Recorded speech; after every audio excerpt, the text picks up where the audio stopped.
Ralph Ticcioni, by being back, very emotional. Now, yesterday was a very emotional day at 82nd Airborne Museum. It was awesome. I have to use that term awesome because 101st says it all the time. But yeah, it was amazing. Yeah, enjoyed it. Towards D-Day, well, a lot of those feelings were in the back of my head, and yesterday they came to the front. So, yes, it was very nice. Mm-hmm. But I keep thinking of, back home they always refer to me as a hero. I'm no hero. And I always keep saying that the heroes are buried here. Those are the heroes. But I'd be lying if I didn't say I enjoyed the notoriety.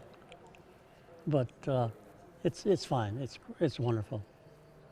And like one of my friends that went on our honor flight to Washington, he leaned over to me, and he could barely talk, but he says, "What took him so long?" And I don't know. I couldn't answer him. You mean on D-Day? Well, we come in and around 5 o'clock in the morning, and the pilots missed the drop zone. And all the pilots who are bringing in the equipment, they also missed the drop zone. So it was hectic. I mean, I jumped out of the plane with the idea I was going to be the radio operator. You know, the equipment wasn't there. So I ended up being just a regular soldier. So, but eventually on the second day we started to regroup, and then they brought in the radar equipment, and that too was damaged. So we had to wait until they got resupplied, and I think it was about the third day before we could finally set up our radar equipment. Yeah, and then we continued to, I think on the fourth day we were pretty well set up. How it felt to be here on D-Day? Well, it was a little scary, I think, and the only thing that I think saved me is my training came into effect. And at the time you're taking your training, you say, well, I don't want to do this. Why do I have to do that? But you finally, when you get into the situation where you have to rely on your training, you're happy you did it. Yeah. So that's what I found out. The training really pays off.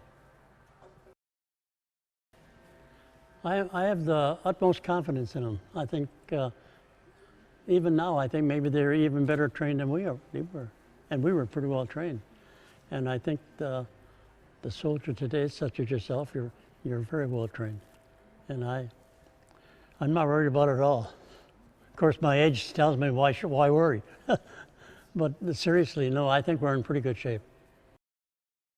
Well, I get the biggest kick out of being interviewed by the children. They come up with the darndest answer or questions, and I got to stop and think, how can I answer that? You know? Well, I've had some of the guys from the 82nd, like yesterday, talking to them. One of their questions is, were you scared? And even the little ones ask you that, are you scared? Were you scared? Yes, sure I was scared. We all were. But once you get into the action, and like I say, the adrenaline takes over, your training comes into being, and well, that's the way it is. And I was just one of the lucky ones to survive. What message would I give to them? Train. Just train hard. You never know when you're going to need it. Hopefully, I hope they never do need it anymore, but you never know. It's a scary world we live in.